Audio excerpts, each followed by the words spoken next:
Okay, calm down. You got limits, man.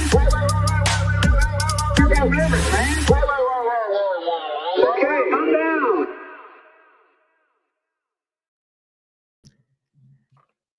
Hello and welcome to the Katie Halper Show. We are so excited to be joined by you today. We have really an all-star panel. I'm not just saying that, it is the consensus from the people who have been commenting on this lineup. It is an all-star lineup. We even have someone making their Katie Halper Show debut. So things are really gonna change quite radically for this person, obviously.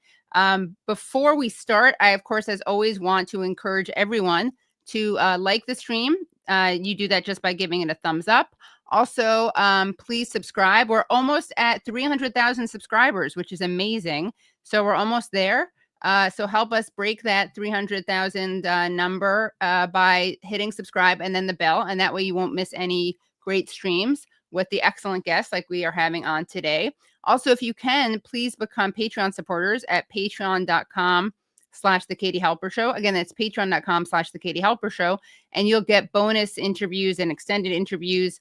And you also just get to support this show because, not to sound corny, but we really literally could not do the show without you and your support. We just wouldn't be able to do it. So we are so grateful to all of you who come to the show, who like the show with a thumbs up, who subscribe, and also who are Patreon supporters. And again, at the $1 a month level, you get to make this show happen. At the $5 a month level, you get to have access to extra interviews.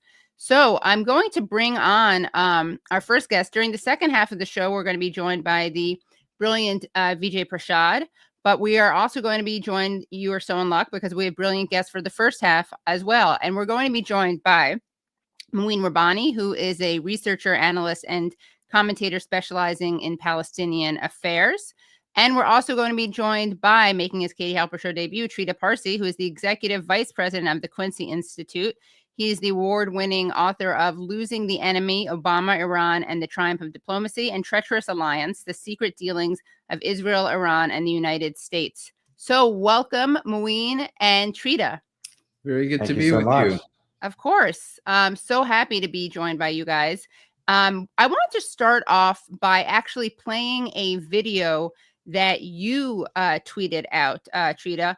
This is a great, I think, encapsulation of some of the stuff that's happening right now as we speak. There's a sidelining of Israel, perhaps, definitely more than we're used to, but something seems to be shifting.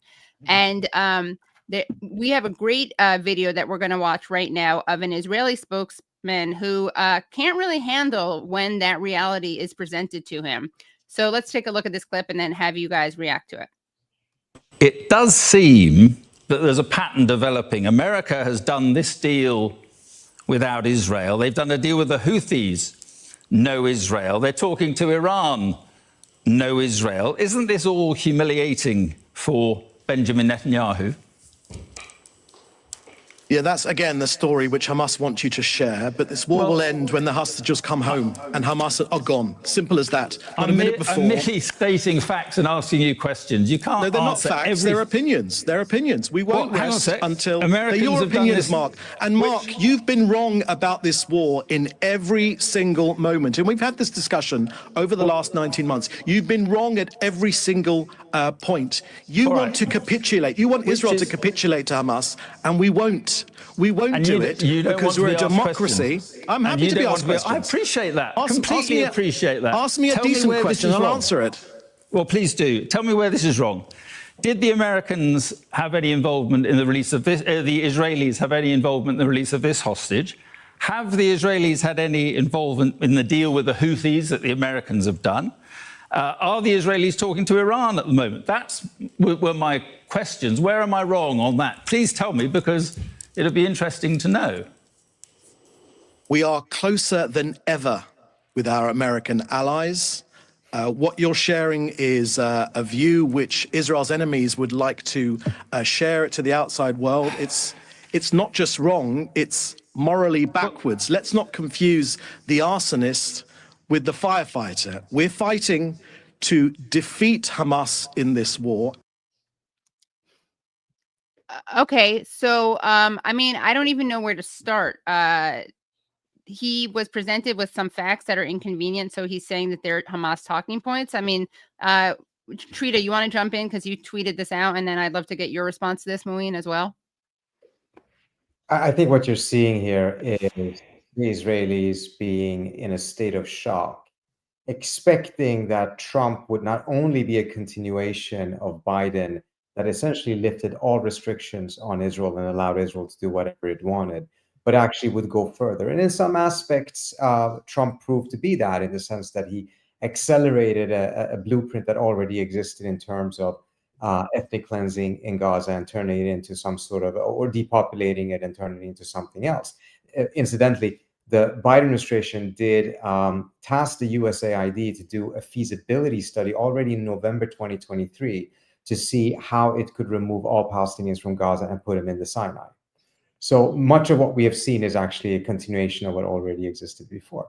But instead, now they're encountering that when Trump decides that something is important for him, then he is willing to break with anyone, including, of course, Israel, which is unusual in the American political context and shocking to the Israelis. And what has happened is that it's been happening at a fast pace on several different fronts at the same time. You had a deal with the Houthis that the Israelis did not even know about. You had a separate negotiation to release the American-Israeli hostage in Gaza. And even sending signals of potentially recognizing Palestine, being open to a deal with Hamas that actually would leave them in Gaza, but they would have to disarm. And then, of course, the talks with Iran, which also came as a shock to the Israelis, because it wasn't until Netanyahu was in the Oval Office in front of the cameras in which Trump revealed that actually 5 days later they wouldn't meet face to face with the Iranians. So it's been very fast, very shocking. And I think it makes it very difficult for the Israelis to push back, because it was one thing if they were only fighting over the Iran variable.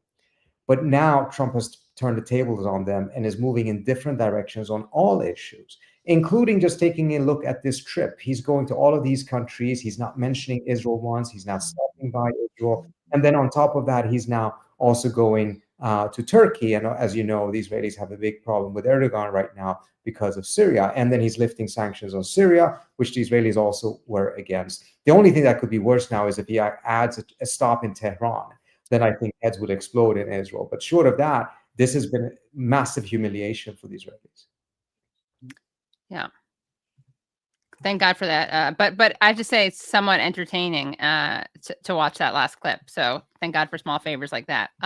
Mouin, what do you have to add to that analysis? Yeah, it's a total meltdown. And, you know, what does Mercer or Mencer, I'm not quite sure what his name is, his response is basically to claim, well, relations are better than ever. You know, don't believe your lying eyes. I think Israel's problem is twofold. First of all, it's a different Middle East than it was during the first Trump administration. During the first Trump administration, the United States, Israel, and the Arab monarchies were very closely aligned on a regional agenda. To destroy the Iranian nuclear agreement, to weaken Iran, to marginalize the Palestinians, to normalize relations between Israel and Arab states. That's not the case anymore. The Arab states saw how the United States was either unwilling or incapable of protecting them from Iranian attacks, most notably the sophisticated drone and missile attack on the Aramco facilities in 2018 or 2019, they have normalized their relations with Iran and are now encouraging the United States to make a deal with Iran. And rather than seeing Israel as a valuable security partner, they're seeing it as the regional arsonist. And then the United States has changed as well.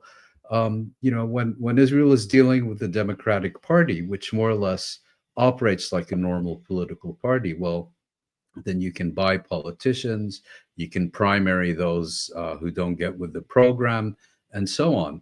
But the Republican Party is a personality cult. And regardless of the instincts of its officials and politicians, they're more scared of Trump than they are of Israel and its lobby. And that's proving to be a real problem for Israel. And I think particularly the recent revelations that the now former national security advisor, Mike Waltz, was scheming behind Trump's back with Netanyahu to seek to foment a U.S. war with Iran on Israel's behalf. I think it was very badly received in the White House. Is there a crisis in U.S.-Israeli relations? I'm not sure we're at that point. Excuse me, but clearly, it's no longer the Biden years where it's total unconditional support for anything and everything Israel. Those days are over, and as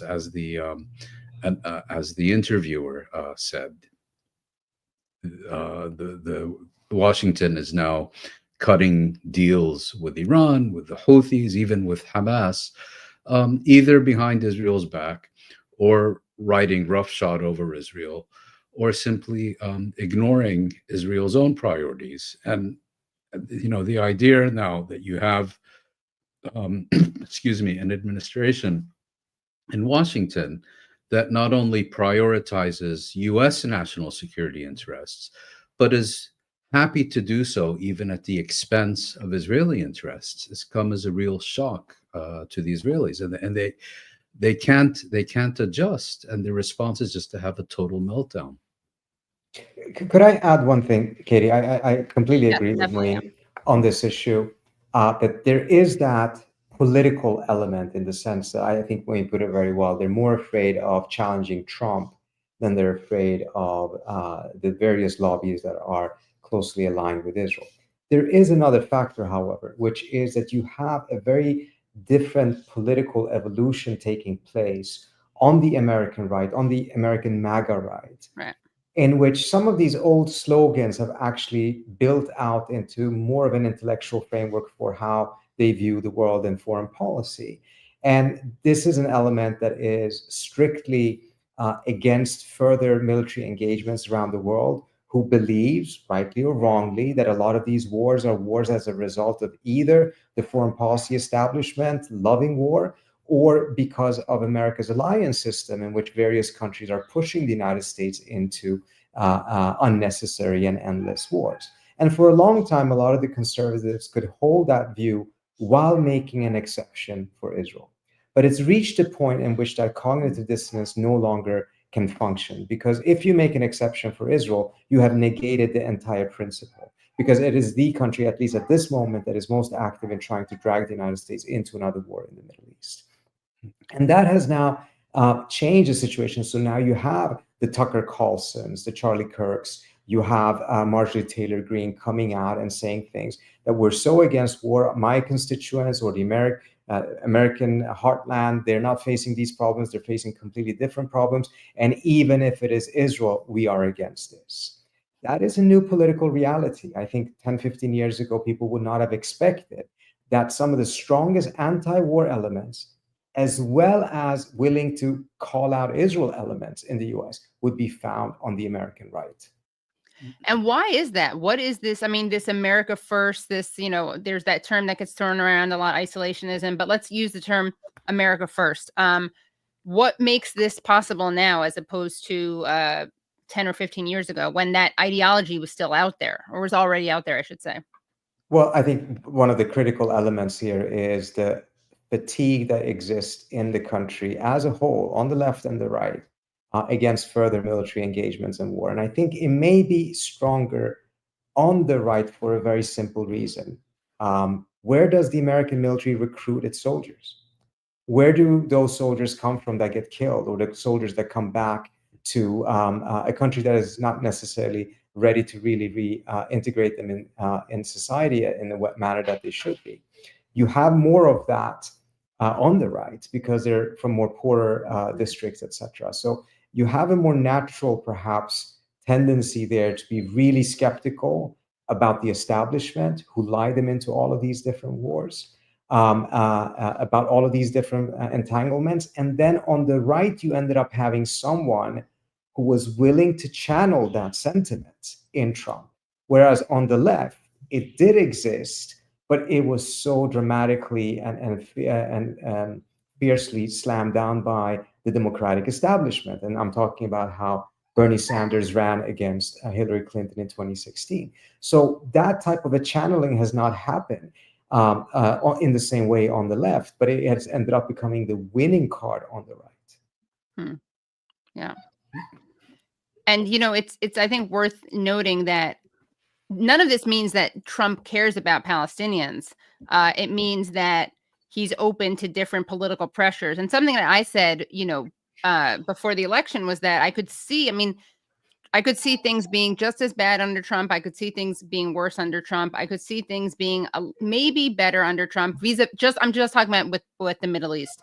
And the only reason I thought that there was the possibility of that being better, and that's a very low bar because better means what? Just like not an unfolding genocide, but was because he's not an ideologue. He's not a committed Zionist the way that Biden is. He really is an opportunist. And I kept fantasizing that Netanyahu would do something that would make him feel slighted personally, like that would make Trump feel slighted, and that would cause Trump to shift policy, and hopefully, you know, all those coincidences or all those factors that both of you have brought up, maybe combining with what happened with Waltz, is a good combination.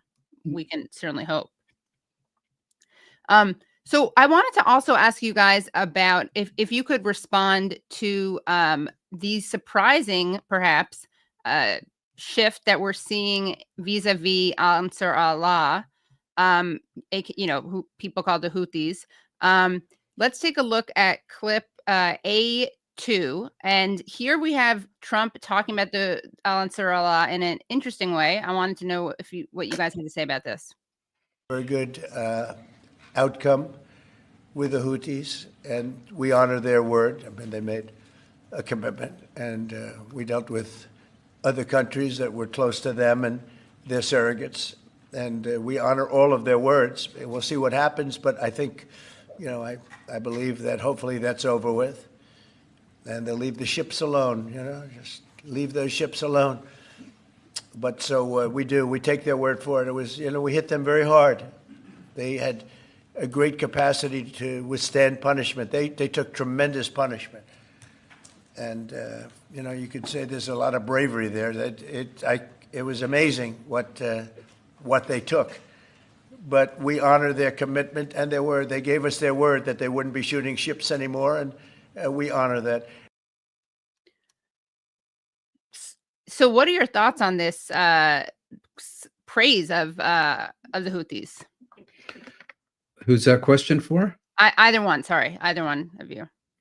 Well, just to get back to your previous question also, I mean, I think it's important to understand what happened is that the United States under Biden basically started launching attacks on Yemen in order to make the Gaza Strip safe for Israeli genocide. Trump came into office and very significantly ramped up this campaign, but it failed to achieve any of its objectives, as Trump indicated in the clip you just showed. And there was a recent analysis in the New York Times that showed just how much of a failure this campaign has been when measured against U.S. objectives, and that the Houthis apparently came quite close to downing an F-35 and so on.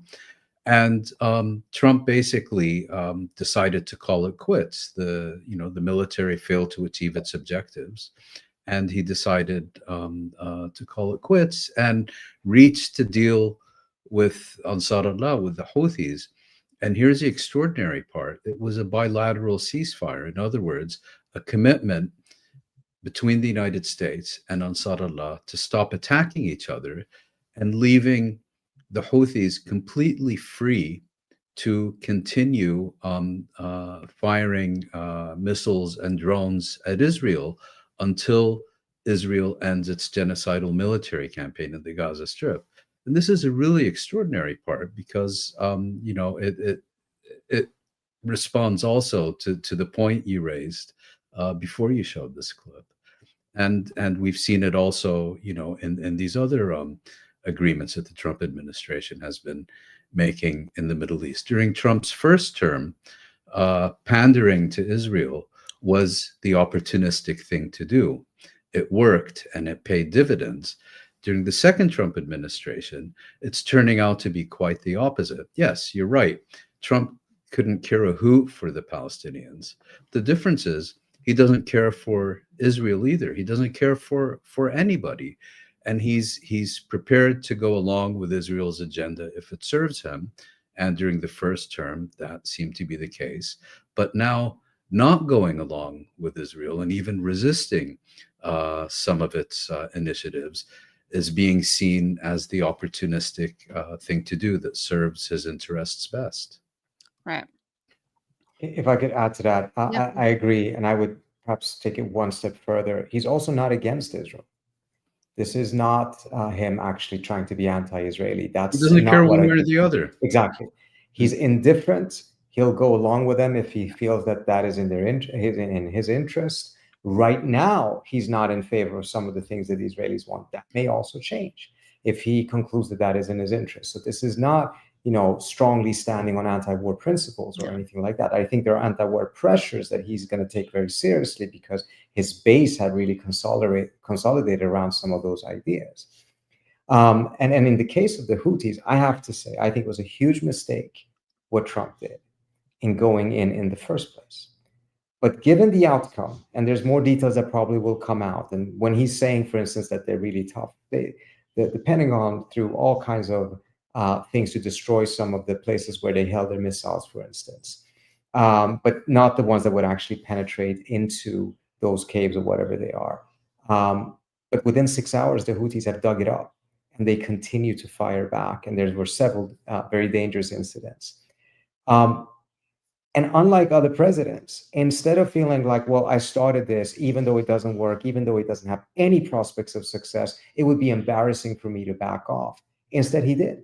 He backed off, declared victory, because he recognized what a losing proposition it was for him having gone down this path. And incidentally, the Yemen element was an important factor in the firing of walls as well. It wasn't just some of the other things that had been done. And in that sense, he shows a nimbleness and flexibility that we rarely see with other presidents who are constantly worried that they will come across as weak. I'm not saying that Trump doesn't have that, but he has an ability to pull back when he thinks it's in his interest and declare victory, even though when you scratch the surface, it's very clear that the picture is much, much more nuanced than that. If I could just add one point, I mean, just to give an impression of the changed landscape. If you go back a decade, if you remember, one of the key criticisms of Obama wasn't that Obama was anti-Israel. It wasn't that Obama was indifferent to Israel. The criticism was Obama doesn't love Israel. I mean, that was considered a legitimate criticism of a US president. That he and remember that he wasn't didn't go to Israel on his first trip to the Middle East, and that was a big scandal as well. I mean, imagine considering it a legitimate criticism of a head of state that he doesn't love a foreign entity. It's, imagine now anyone daring to criticize Trump for not being in love with Israel. That would end their political career rather than help them win the next election. Although Dan Goldman, I don't have that tweet on him, but Dan Goldman was accusing Trump of abandoning Israel. And he was saying, stop gaslighting us. We can see that you've already abandoned Israel. And but it was so funny. Like he was saying that, he obviously fired Waltz because he was too much of a hawk in Iran. But he was saying these things, Dan Goldman, this Democrat congressman, major Israel supporter, he was saying these things as if they were bad, like as if it was good to be an Iran hawk, because of course this guy is an Iran hawk. I mean, we do have that challenge right now that some elements in the Democratic Party, instead of actually having a foreign policy, are just having a reactionary thing against Trump on all levels. Well, and in many of those cases, sorry? Senator Slob Fetterman. Yeah. Perfect example. And in some of the cases, they may be right, but it's become a knee-jerk reaction. You had Hakeem Jeffries today making a fuss about the plane, etc. And there's legitimate criticism that you can be putting forward. But he's like, he got it from an ally of Hamas in Yeah. Iran. Let's Well, actually. it was actually Joe Biden that elevated Qatar to the highest non-NATO level alliance between the U.S. and Qatar. So, I mean, it's just silly season. And the Democrats should actually take an opportunity to take a step back, formulate a proactive, positive vision for America that actually makes sense for the American people, instead of thinking, oh, foreign policy doesn't win you elections, and as a result, let's just leave that aside. Well, foreign policy loses elections. And I think this last election was very much lost because of the foreign policy of Joe Biden. Yeah, I mean, I would be absolutely thrilled, and we're going to play this Hakeem Jeffries clip in a second, but I would be thrilled if, I don't care what it takes. If it took a Palace in the Sky airplane from Qatar for Trump to, have more daylight between Trump and Netanyahu, I don't care. I mean, this guy's corrupt. He's going to be corrupt no matter what. So I'd like him to use his corruption for good as opposed to for bad. And that doesn't make Trump good. I'm just saying that within this incredibly corrupt opportunist, I'd like some good to come from that. Let's take a look, though, at this clip of Hakeem Jeffries. Millions of people in this country are struggling to live paycheck to paycheck. Can't afford housing, can't afford groceries, can't afford to pay their utility bills, can't afford child care, can't afford insurance. And Donald Trump is publicly defending accepting a $400 million flying palace from a close ally of Iran and Hamas? I mean, you can't make this stuff up, which is why even some of his closest MAGA sycophants have made clear this is a plane too far for them. Too far for them. And that, of course, is a reference to the, Palace in the Sky. And by the way, this is a guy, Hakeem Jeffries, who chanted Israel today, Israel tomorrow, Israel forever, channeling, the segregationists, Wallace, but applying it. I mean, to be fair to Jeffries, that's a good callback, given how what an apartheid state Israel is. So maybe he's right to invoke the segregationists. But yeah, what is your guys' response to that? And then I have something else I'd like to show in response to that. Yeah. Go ahead, Mouin. Well, I think the problem for these Israel shills is that, of course, U.S. politicians are for sale. In every election cycle, they're purchased by the highest bidder, and that's certainly true of presidential candidates as well. And they had assumed, that the $100 million plus that Miriam Adelson gave to Trump's election campaign ensured that they owned him. The problem is, what they didn't realize, that there was also a second auction after the election, and the Gulf states managed to mobilize more resources than Adelson and AIPAC could muster. So Trump has effectively auctioned off U.S. foreign policy, and the highest bidder won it fair and square at the auction. That's the problem for Israel here. Right. Sorry, I don't usually show chats that I don't necessarily agree with, but I just feel like this is just too easy to ignore. Someone just wrote, and I can't find it, but if Israel was an apartheid state, we wouldn't be having this problem. I kind of thought that was accepted fact, and now the thing that people are challenging is the idea that it's genocide. But I don't even understand that, because I'm not sure what that person means, except I think it's almost cute when people try to deny that it's an apartheid state. Unless they're saying if only the Israelis had, actually exterminated everyone, then that wouldn't be a problem. Not sure. Anyway. Was that Benny Morris? Yeah, I know, seriously. Or Mr. What is it? Right. If it was ethnic cleansing, right? And if only then there had been more ethnic cleansing, we'd be in a better spot today. I want to show a tweet, though, in response to people like Hakeem Jeffries or also Chuck Schumer, who are up in arms about the influence of Qatar. This is a tweet from Sam Husseini, who's been a guest on the show. And he tweets, I hate it when Qatar tries to buy off our politicians.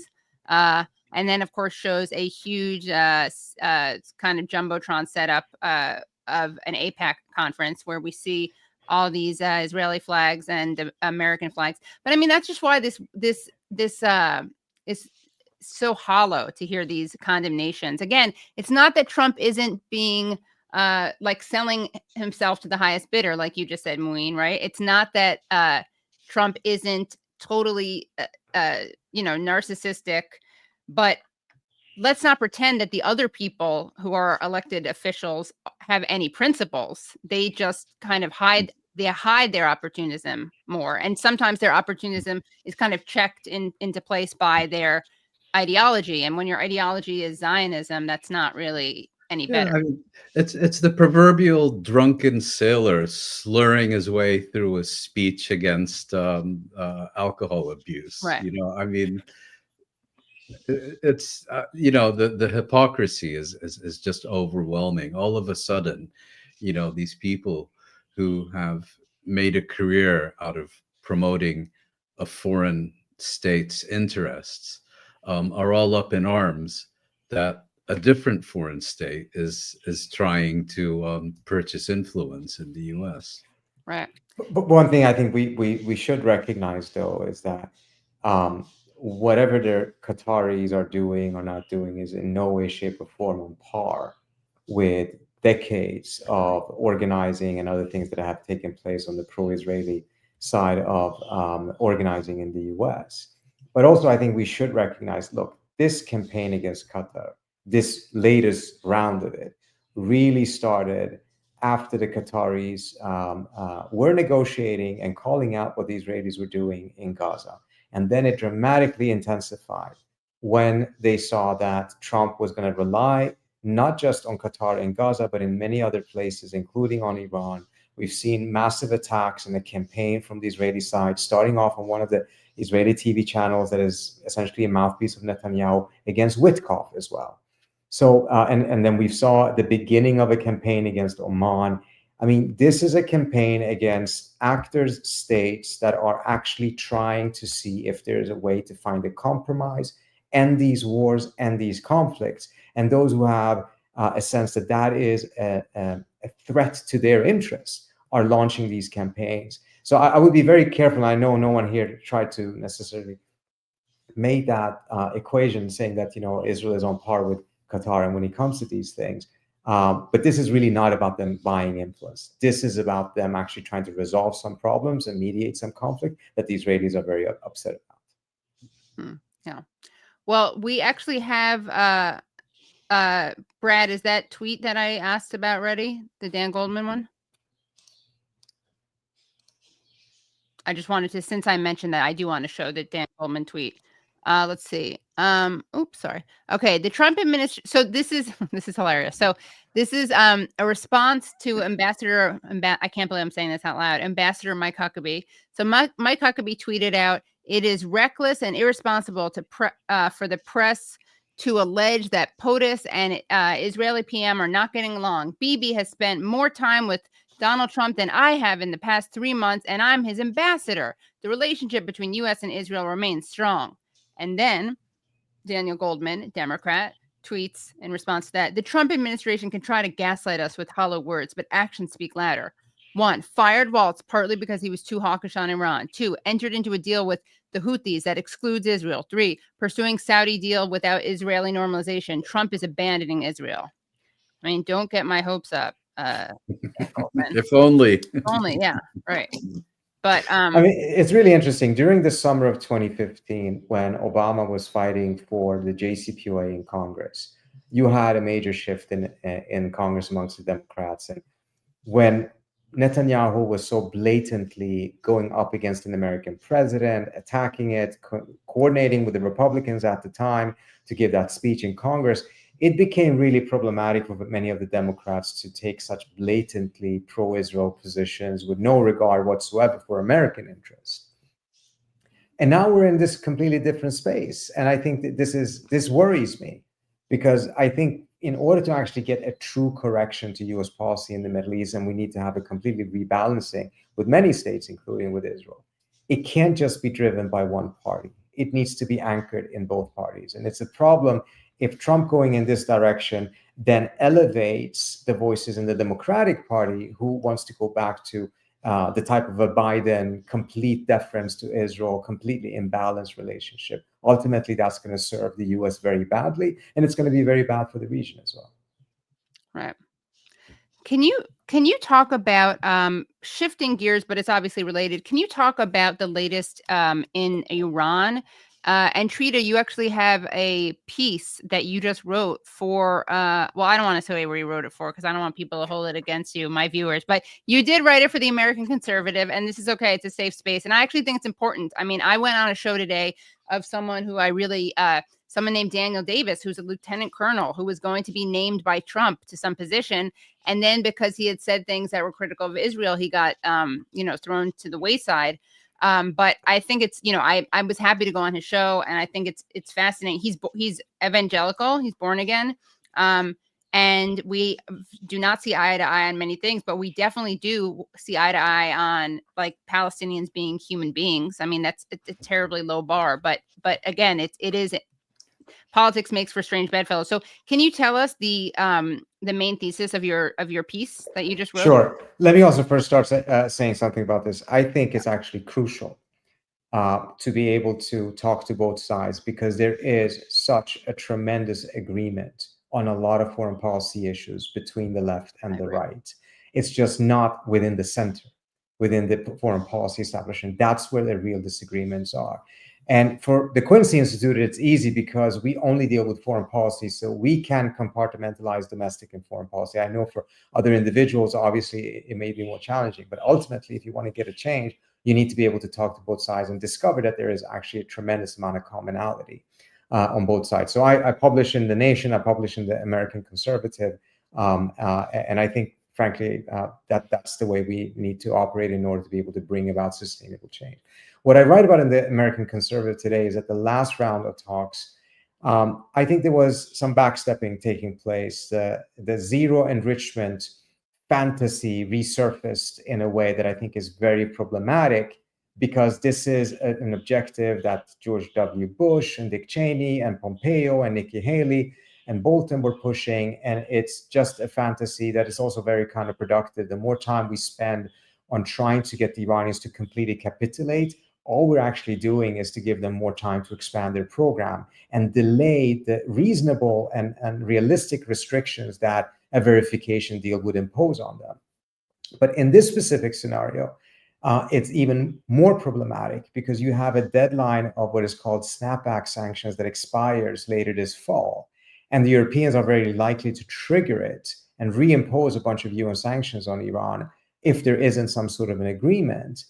And that is a hard deadline that cannot just be pushed forward easily. And as a result, if we are wasting time now on fantasies that never have worked, that are counterproductive, the very crucial window that exists to be able to strike a deal that evades war, evades an Iranian nuclear weapon, may very well be gone. And then Trump is going to be on a very negative trajectory. And many of these other things that he's been trying to do, some of them I would say are actually quite positive, will be out the window. So it's crucial to make sure that this gets right. And if any resurgence or resurfacing of the zero enrichment fantasy, I think would be a huge mistake. Right. You also, Mouin, do you want to say anything in response to that, or should I completely agree, and I think many people don't realize that this is not just about the U.S. and Iran negotiating until they either do or don't reach an agreement, but there is this October deadline, which, as Trita explained, if the Europeans then do the snapback sanctions, then Iran is most likely to leave the Nuclear Non-Proliferation Treaty and throw out the IAEA inspectors. And then there's essentially very little left to negotiate. And I think, the hawks in the administration recognize this, and it's for that reason that they're constantly pushing these ideas, which they know will never produce an agreement, but at least they succeed in wasting time and narrowing the remaining window for an agreement to be consummated.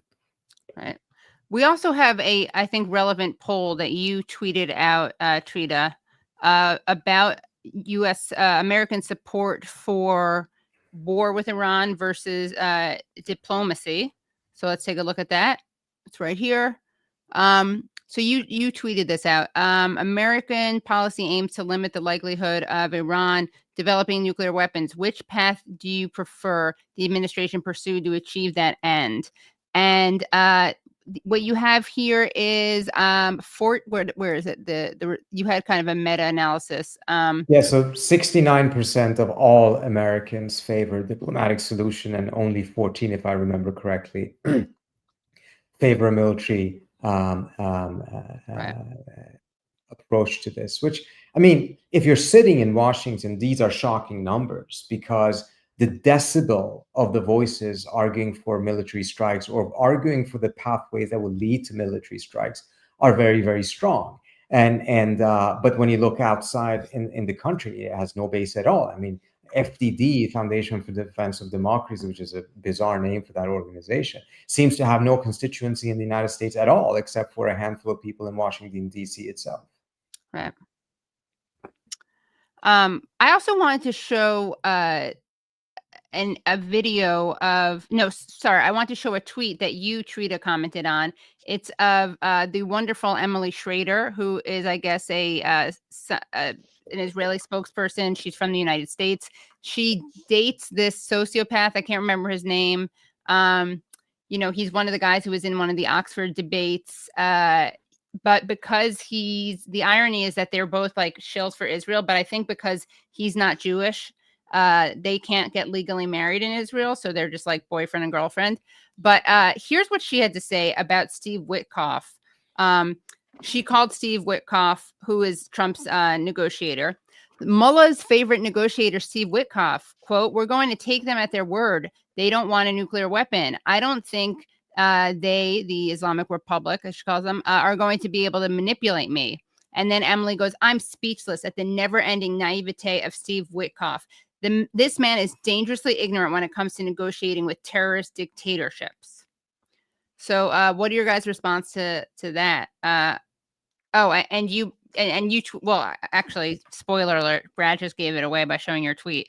But do you want to respond to that? Well, this is what I was referring to earlier on. There has been an ongoing campaign by elements within the Israeli government to go after Witkoff, to go after Qatar, Oman, etc., and calling Witkoff the mullah's favorite negotiator. I mean, it says quite a lot, and I think this is really an act of desperation and quite unwise by some of these folks, because they're going to go up against an element that otherwise may not have ended up being so negative towards them within the MAGA crowd. And Witkoff right now, his stocks are extremely high in Trump circles. To go after him is really, really stupid. But I think it tells you how desperate they are and how disoriented they are to think that this would work just because it would really have worked if Biden was president. It doesn't work today. It's going to be counterproductive for them. And by the way, I meant to mention that was a University of Maryland poll that you had showed. And I also want Joseph Haddad is the name of her awful boyfriend.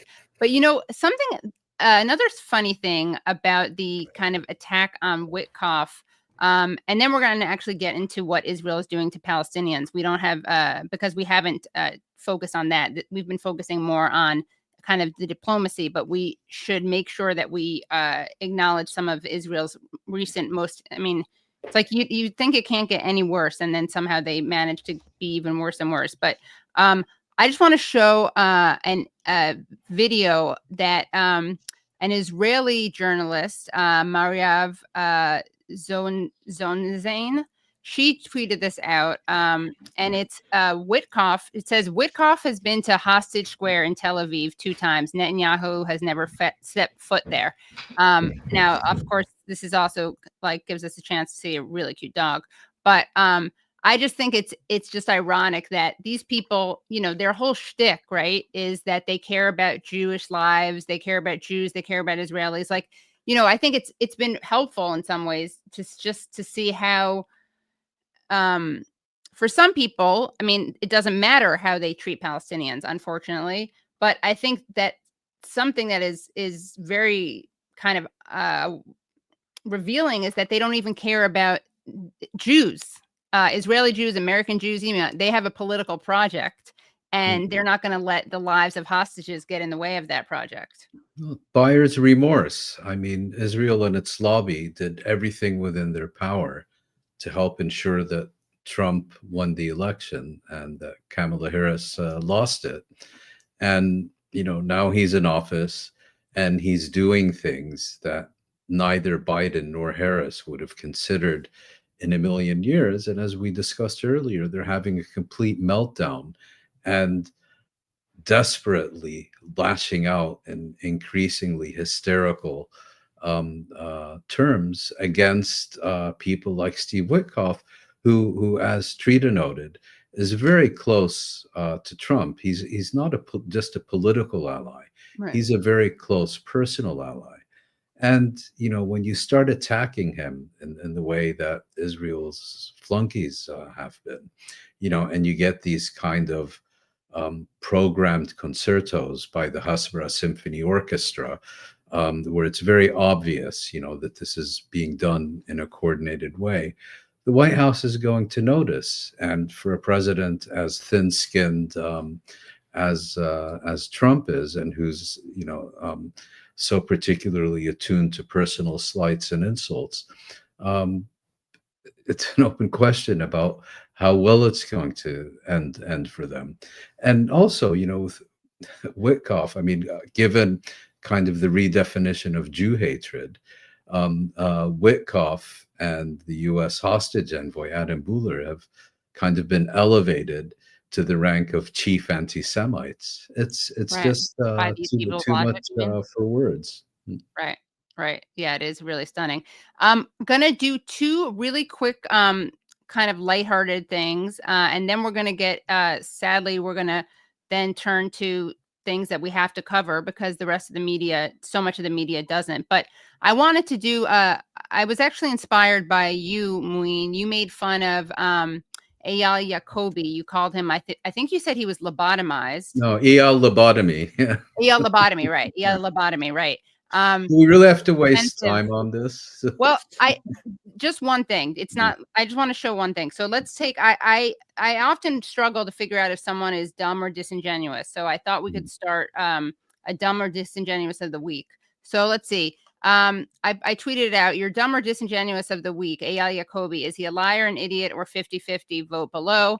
And this was the tweet from Eyal. It was, why is a Newark airport employee wearing the symbol of a group that literally invented plane hijackings? How did that not raise a single flag? And let's see what the results of this poll are.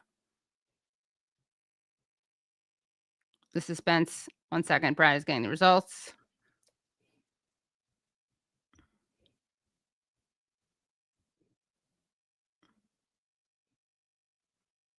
But of course, as many people have pointed out, that's just false information. Like the first hijackers were, I believe, was it the, where is it? I think the first one was in Peru. Okay, yeah. Over 100 hijackings before the first Palestinian hijacking in the late 1960s. Right. Okay, so what, let's see. I don't know, Katie, do we need to vote here in order to see the results? Oh, maybe I need to be logged in. Okay, I need to announce them. Okay, 1 second, everyone. Sorry about the suspense. Well, I can see if we can vote and see if that shows us anything. Mouin, should we vote liar, idiot, or 50-50? 100 both. All right. You know, if I could just say, I mean, I'd seen this guy around, and the first time I paid attention to him, he had this debate with Mark Lamont Hill, And at one point, he started making the argument that the Palestinians didn't even consider Palestine to be an entity or something along those lines, because the 1964 Palestinian National Charter defined the West Bank as part of Jordan. And with a completely straight face, he started explaining, Article 2 of the 1964 Charter, and he started quoting it. And then I went, I knew it couldn't be true, but, you always have a little doubt. So I looked it up, and he just made it up out of thin air. I mean, the guy lies with absolute and total fluency. He couldn't even, you can't even trust him to tell you the time. It's just incredible. I mean, even by the standards of these Israel flunkies, just the amount of distortion and falsehood and fraud. The guy's only 23, but he produces a veritable tsunami of BS on an almost hourly basis. I mean, it's not someone who provides arguments that you disagree with. Right. It's just an avalanche of total falsehoods, things invented out of thin air, and he does it very fluently. It's his parents must have started training him at a very, very young age. Yeah, it is pretty incredible. It's stunning. I mean, this is mostly cathartic because I can't stand watching his lies. So while I kind of don't want to elevate him, I mean, he's already met Trump. He's elevated enough. He talks about anti-Semitism, and here are the results. So the consensus is that he is 50-50.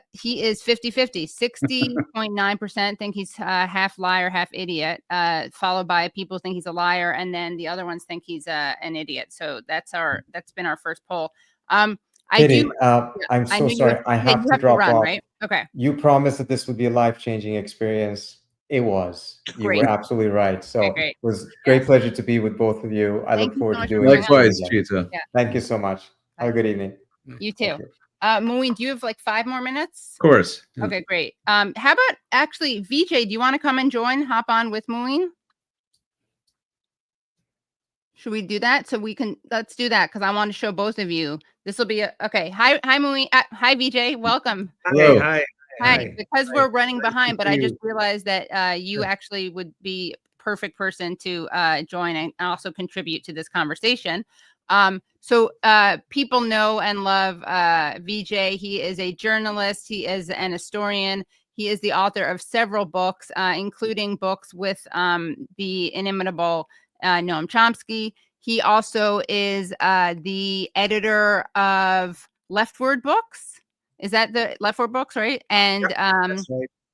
And he's at Tricontinental and Globetrotter, both of which are amazing entities. So welcome, Vijay.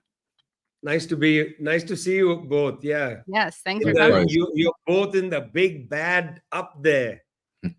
Yes, I know. It's really interesting because I was listening to you and I don't know any of these people that you were talking You're lucky. About. Oh my gosh. Yeah. You are so lucky. Yeah. I have no idea who these people are. Keep it that way. Extraordinary. Yeah. I mean, I obviously follow Trump and so on, but the minions are not in my radar. Yeah. Well, I'm sorry. I feel like I'm gonna have to pay for your therapy now. But no, it's what I suppose would be interesting is a map or something, and or maybe I just don't bother. That's the other side of it. Yeah, well, no, it's nice because you're covering people who are actually doing good things in the world. So, and we'll get to that shortly. But I did want to mention that Eyal Lobotomy is one of the people who claims that American Jews are facing an all-time high of anti-Semitism.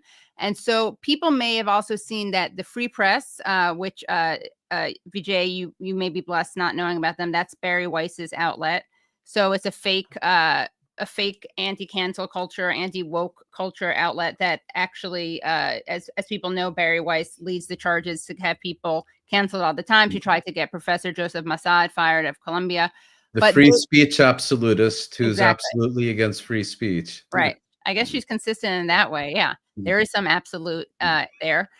So she had a journalist, someone named Maya, do a report on the scathing, indicting Harvard report that just came out about anti-Semitism. So a friend of the show, this is a Katie Halper Show co-production, made a little bit of an edit where we fill in some of the missing information or offer some analysis of this video about anti-Semitism. So let us take a look. Free Press reporter debunking Harvard Free Press reporter. Okay, that's a comedic title. Free Press reporter debunks Harvard anti-Semitism report in 3 minutes. Obviously, that's not her intention. Okay.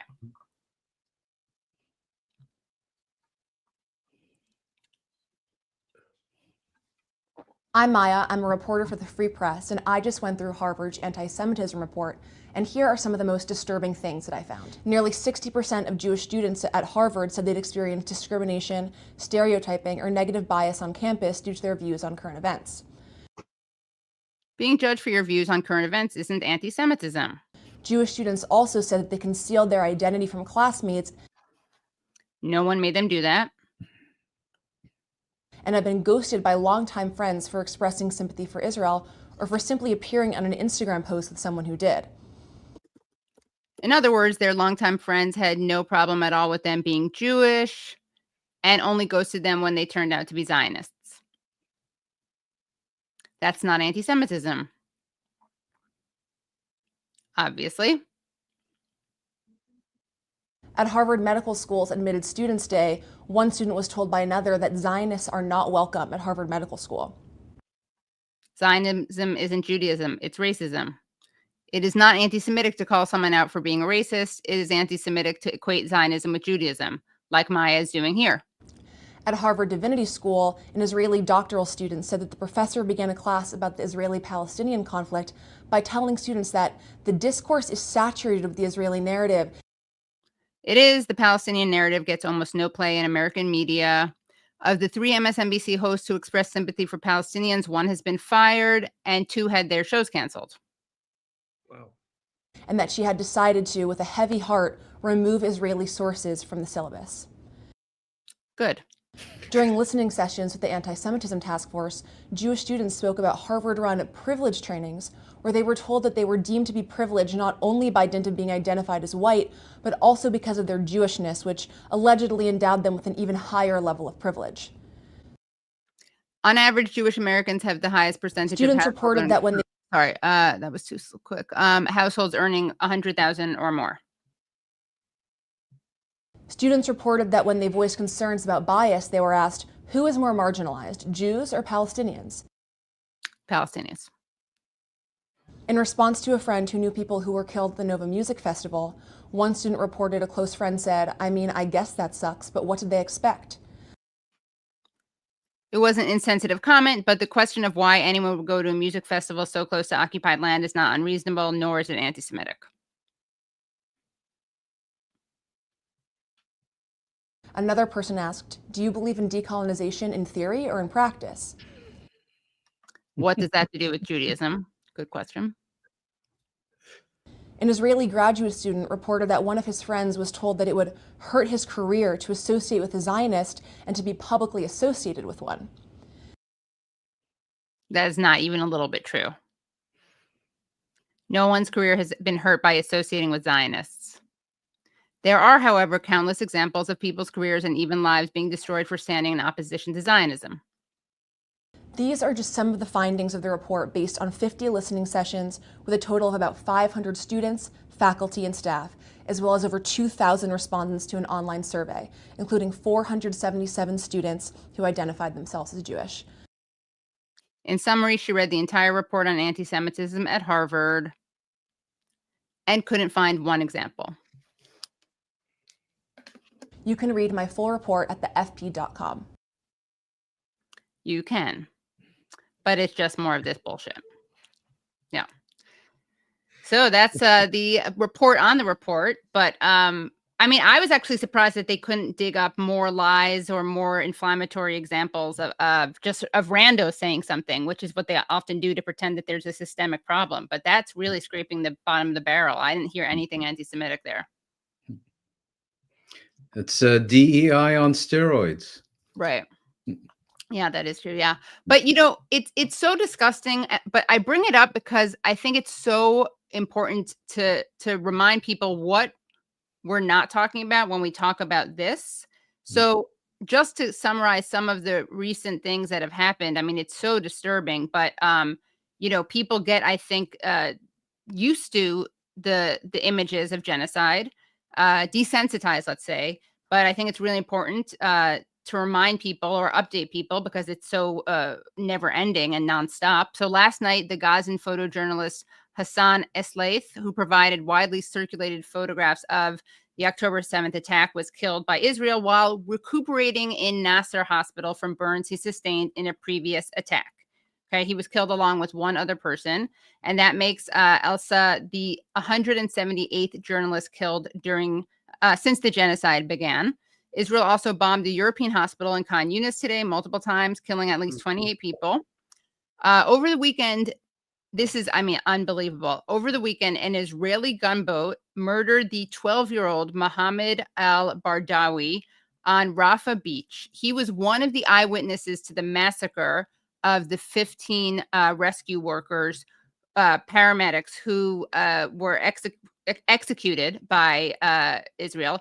He recounted what he saw to the New York Times. And so he was killed, and he's 12 years old. And in the West Bank, Israeli soldiers shot and beat a young man, Mohammed al-Kasba, who was entering the Kalandia refugee camp. This is something that, you know, would be front page news. If any of these things that we just recounted happened to Israelis, it would be front page news. And then you have Netanyahu saying some really scary stuff about the, you know, obviously in seeming defiance of the opening of channels between the U.S. and Hamas. So he said, quote, "We in the coming days will be entering with all our strength to complete the process to subdue Hamas. It could be that Hamas will say, pause, we want to release another 10 hostages. Okay, release them. We will receive them. And after that, enter. But there will not be a situation where we stop the war." He also suggested forcing out 50% of the population. And he will not, even though Hamas has agreed to cede power in the Gaza Strip, they won't totally dismantle, totally disarm. And Netanyahu is saying that unless that happens, they won't stop. I mean, if I may say something about this, one interesting thing that I don't know how it's been reported in other places, but one interesting feature is on the 27th of January, the Palestinians effectively annulled the effects of the genocide by, in a very organized fashion, marching northward from wherever they had been displaced to, back to northern Gaza, back to Gaza City, back to the various camps around Gaza City, back to the small towns north of Khan Yunis, and so on. That was actually a defeat for Israel, because whatever gains Israel might have thought it had made, and the United States as well, saying, you know, we're going to build a Riviera, Trump talking about, you know, building, I guess, the Trump Hotel or whatever. The fact that, you know, thousands of Palestinians marched in an organized fashion on that one day with drones filming them, with young Palestinian men climbing up cell towers and flying large Palestinian flags, that was a directly in-your-face sucker move to Netanyahu. And right after that, and I take that as an enormous victory for the Palestinian resistance, that act itself, you know, and I don't think we've actually emphasized how important that was. That meant that right afterwards, Netanyahu starts one of the most vicious sieges, because that's when the food gets cut. Almost right after that, they start saying, we're going to shut off this, we're going to shut off that again. And they try to, in a sense, replay the genocide, you know, in real time, in order to get people out of there once more. And people are not going to move. I mean, people are basically saying they can kill us here. When I was in Gaza in 2014, after the 2014 bombing. Sorry, 1 second. I'm so sorry, Vijay. I just want to, I know it's my fault. I know that Mouin has to leave. So I just want to, it's totally my fault. It's my fault. I got too excited to have you on together. Mouin, no, but then I want to hear when you were in Gaza, we definitely want to hear. Sorry for the interruption. No, I just want to make the point that Netanyahu can say whatever he wants, but of course, the decisions will be made for him by the Americans, because Israel, at the end of the day, is a client regime. It's a proxy state, and it will do as it's told. It's been somewhat amusing, to see in recent days, as part of this meltdown of Israel flunkies saying, we don't need U.S. military aid, almost as if for all these years they've been doing the United States a favor by deigning to accept several $1 billion in free weaponry and Security Council vetoes and all the rest of it. But Netanyahu has pledged that Israel will resume and intensify its genocidal onslaught on the Gaza Strip once Trump leaves the region. If it does, that means it has a green light from Washington. And if it doesn't, that means that Trump and the person who is effectively a Secretary of State, Steve Witkoff, have decided that Israel should do otherwise. So we will be learning quite quickly which way the wind is blowing. Right. Well, thank you so much, Mouin. And I'm glad that you and Vijay got to overlap a little bit. We'll have to bring you back together another time, because I think that'll be a fascinating conversation. Thank you. Bye, Mouin. Bye. And Vijay, thank you again so much. Everyone is so excited to have you back. It's been so long. But you were saying when you were in Gaza.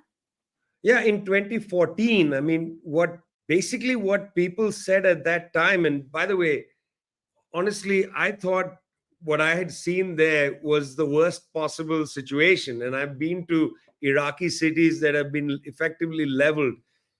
I mean, people were saying at the time, Palestinians in Gaza, that this is the worst it's ever been.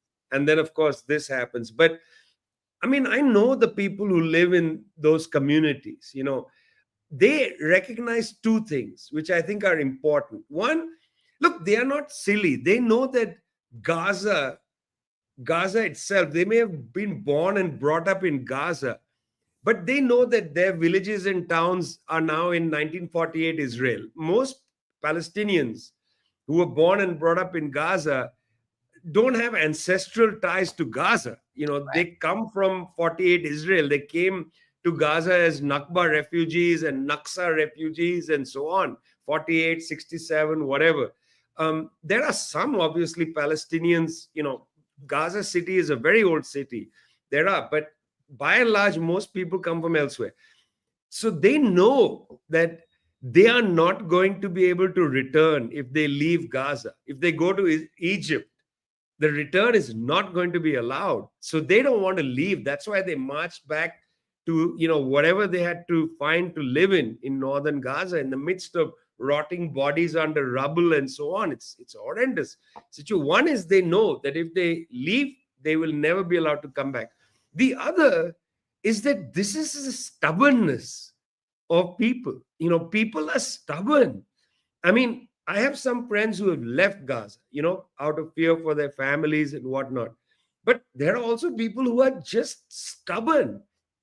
They are going to refuse.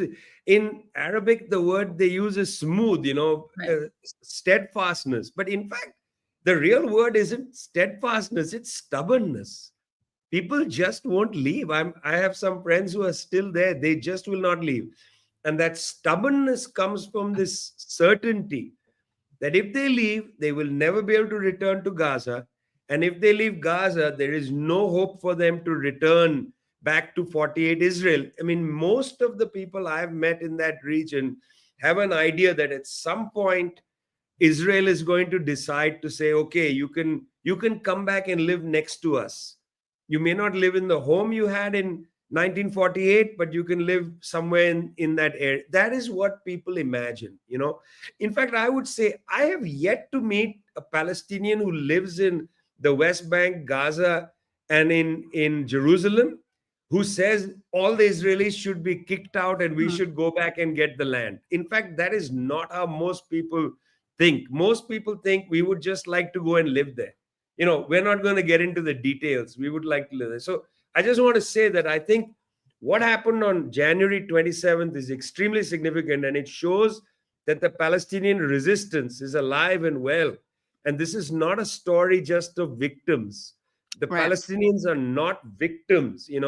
They are fighting as people, and that really makes my heart want to explode. Yeah, it is. I mean, I feel like my heart is like simultaneously like exploding in a million directions, because when we see someone like Brad, did we show? I was reading something. Did we show the 12-year-old who was killed, and did we show the journalist who had been killed? I don't know. Were those images up?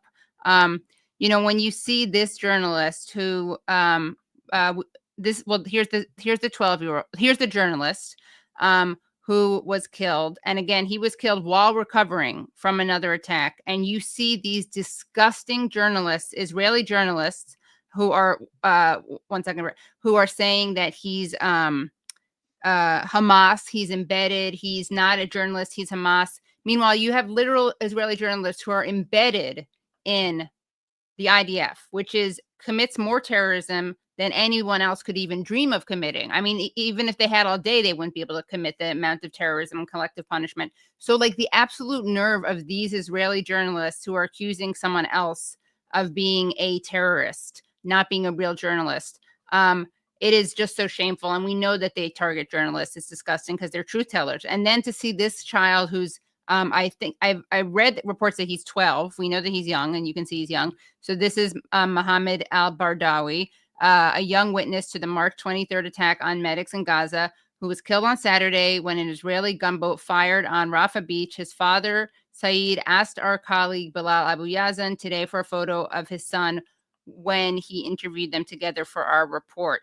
I mean, it is just, and there, Mohammed helped our investigation by outlining what he saw when the IDF attacked the convoy of medics. Saeed and Mohammed were on their way to go fishing, a family tradition, before dawn on March 23rd, when they were detained by the IDF before the attack. So again, I'm so moved also when I see things of like Palestinians risking their lives to save dogs or cats, like going back into houses to take them out, or the incredible like solidarity that they have, or seeing them, thanking the students in the United States who are protesting. And then my heart breaks into a million pieces also. And I'm just full of rage and despair at the same time. I do want to shift gears a little bit, though, because something that I haven't been covering as much because we focus so much on Gaza on the show, but is what is happening now with India and Pakistan. And I was going to set it up, but I realized like I would rather, if you don't mind, can you just, because I don't follow this enough to even know if I'm using the right like language in describing the conflict. So walk us through where we are right now and what happened, and then your insights into that. I mean, look, frankly, a lot of this is lost in the fog of war. So, even what I'm going to say is up for grabs. Yeah. I mean, this is a pretty old conflict that has colonial roots, and I suppose in a way you have to start with that. Remember that British India was partitioned into India and Pakistan at the same time as the partition plan was put forward for Israel and Palestine. I mean, actually in 1948, the British mandate was supposed to be partitioned into Palestine and Israel, but Israel took the whole thing. That was the Nakba. It's as if India would have just taken the whole thing once the British left, but that didn't happen. Pakistan and India become two states. Immediately, there was a dispute over Kashmir. But really, the dispute is not just over Kashmir. The dispute is about the line drawn between India and Pakistan. Kashmir is the flashpoint of this whole thing. Kashmir is a very complicated issue. We don't have time to get into it. At the time, the Indians and the Pakistanis agreed for a plebiscite to be held of the Kashmiris to decide what they want. Both India and Pakistan actually set aside the plebiscite. There was a war in 1948, right after partition, some months. That war basically has never ended. There have been ceasefires. In 1972, there was a kind of peace agreement, the Simla agreement, but it wasn't a peace agreement in total. It was basically a standoff agreement. It was prevented a continuation of hostilities. And so there's been a ceasefire for a very long time, since 1948. There was a war in 1948, a war in 1965, a war in 1971, and again a war in 1999, and again this year, 2025, the most recent war. Periodically, both sides have used what is known as strategic depth to harass each other. So in Pakistan, there's a vulnerability because some minority populations in Baluchistan and in Khyber Pakhtunkhwa in the north, and recently even in Sindh, minority populations have had some problems with the central government. So the Indian intelligence services poke their nose in there and create issues, even though these are genuine issues of minority rights. Similarly, in Kashmir, there are problems of, not only minority rights, but the Indian army is basically occupying Kashmir. It's a huge density of the Indian forces in Kashmir. And in Kashmir, the Pakistanis have used it as strategic depth to create problems in India. Well, earlier this year, there was a horrendous killing of civilians, tourists at a tourist resort, where these gunmen entered, asked people their religion. You see, this is why there's absolutely no comparison between October 7th and what happened in Pahalgam in India. Because October 7th, they didn't go up and try to kill people that they found they were trying to take hostages. Okay, right. So Hamas and the Islamic Jihad were not going there to just create a massacre. These guys come in and they ask people, are you a Hindu, Muslim, Christian, whatever? If you say Hindu, they killed you. Or if you didn't want to say a religion, they killed you. This was grotesque. I mean, nobody should celebrate this kind of, basically religious-oriented violence. And so rather than start an investigation, who did it, what happened, the Indian government immediately said this was done by this group, which is now the new Lashkar-e-Toiba, Jaish-e-Mohammed. They are based in these camps in Pakistan, and they struck the camps, and said, we've only struck the camps. Well, this was going to be a problem because they crossed the border and basically violated the UN Charter and attacked Pakistani soil. So Pakistan retaliated. Very interesting. During this entire week-long conflict, 6th, 7th, 8th, 9th night, really, neither Indian nor Pakistani aircraft crossed the border. Okay, so the aircraft with the manned craft stayed on either side of the border and fired missiles at each other and at targets on the ground. Missiles were fired, surface-to-surface missiles and surface-to-air missiles. There were what are known as loitering munitions. That means various craft like UFOs that basically go and sit and fire. There were drones which move around, and there were drone swarms. So this was an extraordinarily complicated 21st century air war. First time it's happened in world history that this level of complexity, where two relatively equal powers are fighting a 21st century air war, lots of jamming devices.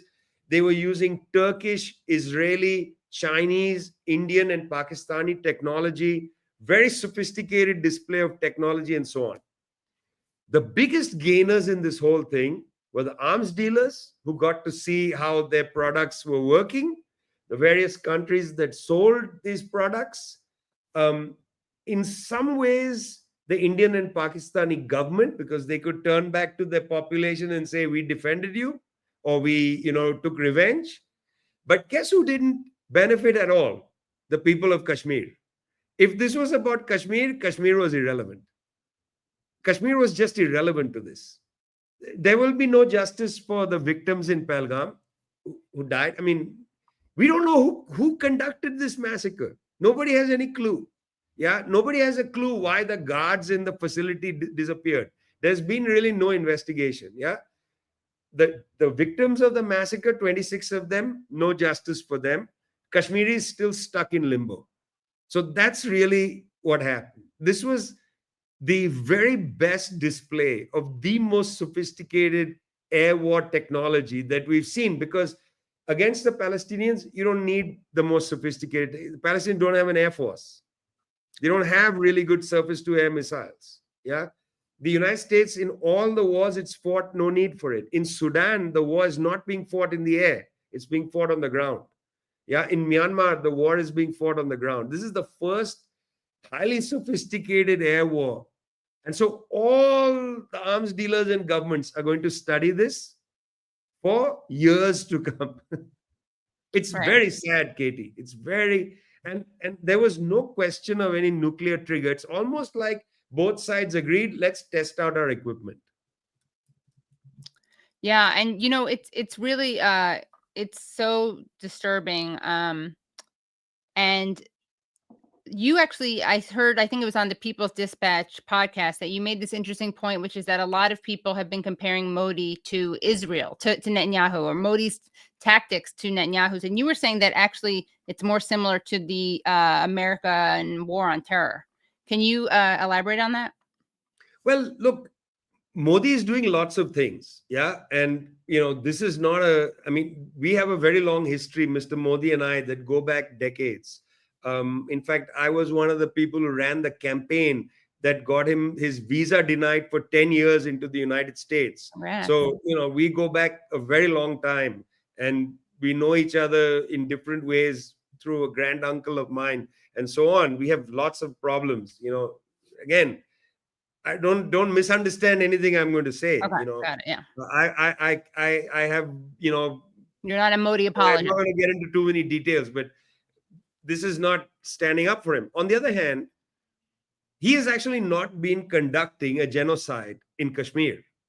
You know, they're not going into Kashmir and just murdering tens of. Let's not minimize what's been happening to the Palestinians in Gaza. It's a completely different scale, you know, to just throw things out there. You know, these are different things. He is definitely oppressing the Muslims of India. He abrogated Article 370, which removes Kashmir's special status. He took away Kashmir's right to be a full-fledged state in India, brought it under central government administration.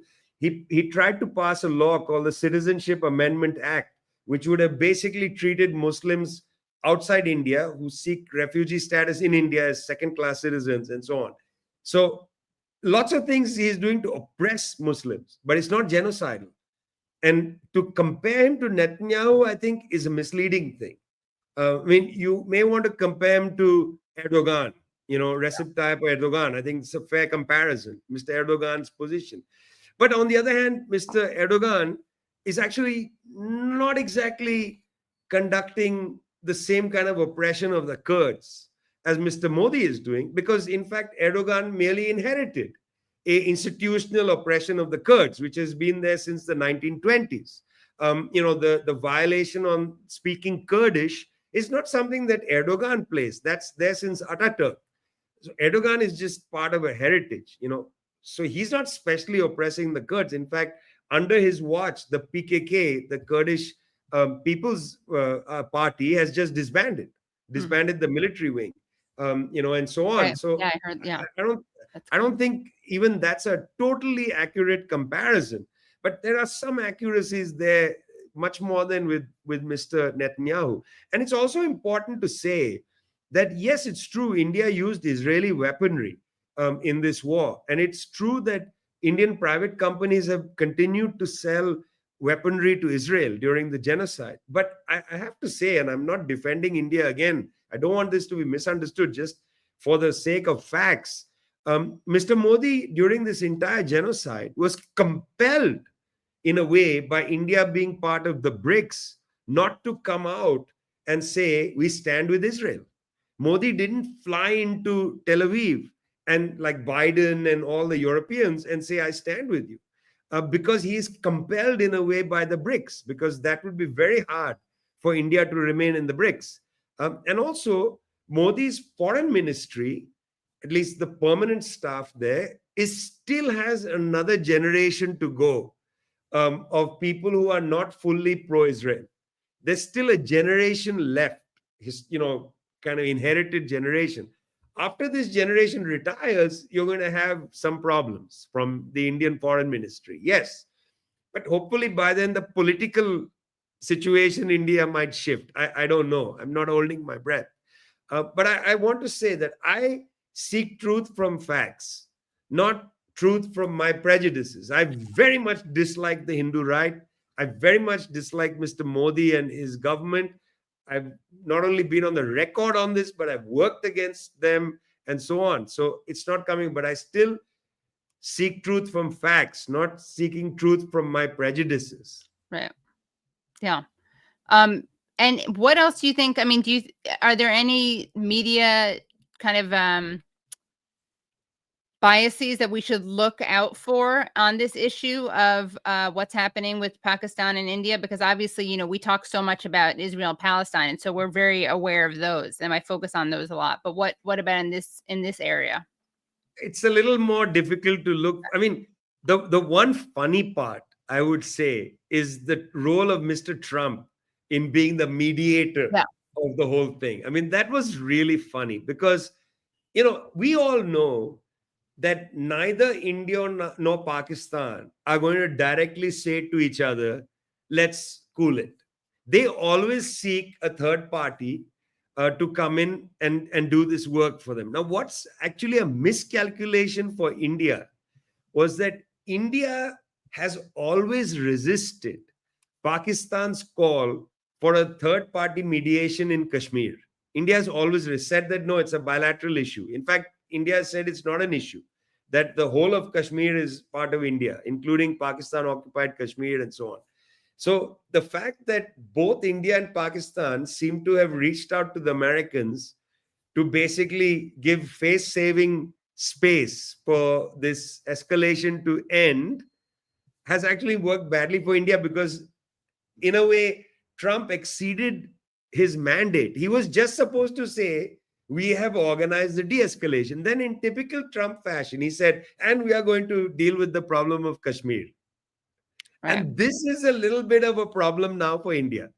Because if Pakistan sits on that tweet or whatever, Truth Social statement, if Pakistan sits on that and says, well, hey, Mr. Trump, this is going to pose a problem because India doesn't want any mediation there. Yeah, because I think there's a sense that Indian sovereignty would then be compromised by asking an outside power. It's like saying that China would like a third-party mediation on Taiwan. That is unacceptable because China says Taiwan is part of China. Why should we have a third party tell us what Taiwan's status should be? You see, so in this sense, there was a miscalculation. I don't know, Katie, exactly if there's biases. I would just say it's really hard to understand this because, like, even mine, there's like no APAC. There's not like an APAC equivalent, obviously. Yeah. No, and it's so complicated because Pakistan has been a long time ally of the United States, and also has now close ties to China, and the United States is part of BRICS with China, but has close relations with the US. Right. So everything is really, really in flux. And I would say, don't.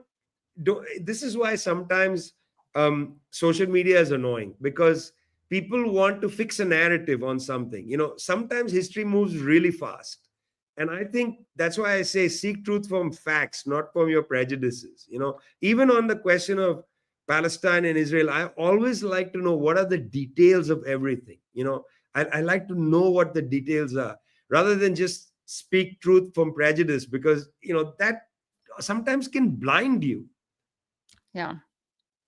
Well, anything else, Vijay, you want to comment on? You've been really generous with your time. Anything you want to say about China, Russia, Ukraine, BRICS? No, the only thing I want to say is that, look, you guys are doing a great job. I know it's really difficult with all the kinds of pressures in the United States for reporters, for people who want to even breathe. You told a story about going to have brunch, I suppose, with your mother and her friends. And even that was a little uncomfortable. Yeah. I mean, I just want to say, just make sure that every once in a while you read a nice novel, take yourself out of your head, Your own mental health is very important to me, Katie. You're too young to burn out. Make sure Bradley over there also takes care of himself, because you guys need to be long distance runners. We are not sprinters.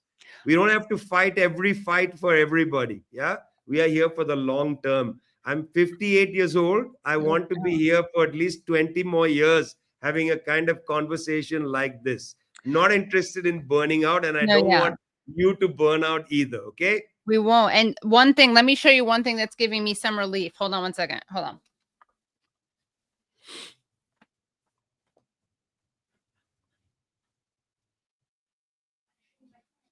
Well, those who are watching, don't forget this book, okay? On the Pleasures of Living in Gaza.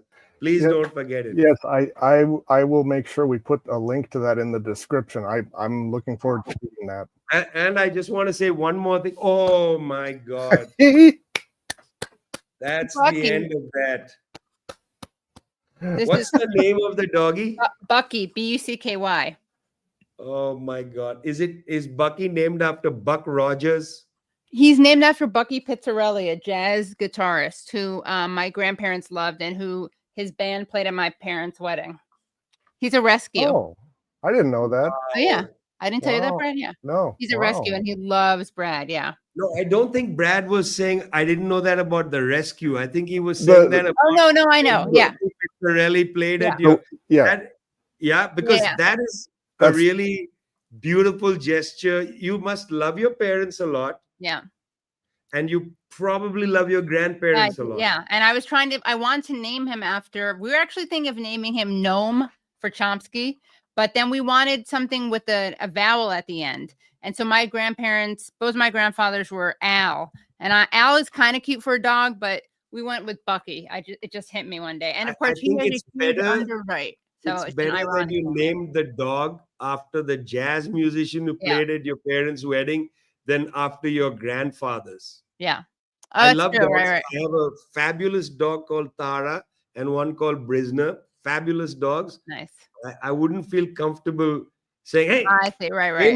Bainey, come here. Stop doing that, Bainey. I would feel odd. Yeah, I understand. Yeah. Even yelling at my dog called Noam, I would feel odd. Yeah, right. Noam, stop doing that. Because that would feel. Who would ever tell Noam to stop doing anything? Right. That's true. Okay. Well, Vijay, thank you so much for joining. Yeah. And everyone follow Vijay and his work. And I don't even know what you're working on next because you've written, 40 books now? I just finished a book about my grandparents and parents who I love greatly. Oh, Speak of the Devil. Wow. Coming full circle. Great. When is that coming out? I don't know. I have a lovely artist in Pakistan. Oh, I saw that. She's a young woman and she's going to do ink and paper paintings for each of the chapters. Great. All right. Awesome. I still have to send you my mom's memoir. I'm waiting. waiting. Okay. Great. Bye. Bye, everyone. Thank you guys all so much for coming. What an amazing show. 3 amazing guests. Plus you got a little bit of bonus with Brad. Thank you so much to everyone who came. Thank you so much to Vijay. Thank you much to Trita, to Mouin, to Bucky for his appearance, to Phantomus for the clip. Also, thank you, Phantomus, for suggesting Nick Bryant, as I mentioned on the last episode. Thank you, Brad. Thank you, Andrew. Thank you, Nate. And some of this will be Patreon, and you'll be able to find some of that at patreon.com/The Katie Halper Show. Again, that's patreon.com/The Katie Halper Show. Thank you so much for those of you who do that. If you're here now, you got to see it live. You're in luck. Just going to read some super chats. Hi, Katie. Thank you from S. Kowalchuk. Thank you. Hi. Raquel Del Mar became a YouTube member. Thanks, Raquel. Okay. What is HK? I need to know how much money that's worth to determine whether to read it. Katie, thanks for your passion for truth and justice. Thank you, Paul.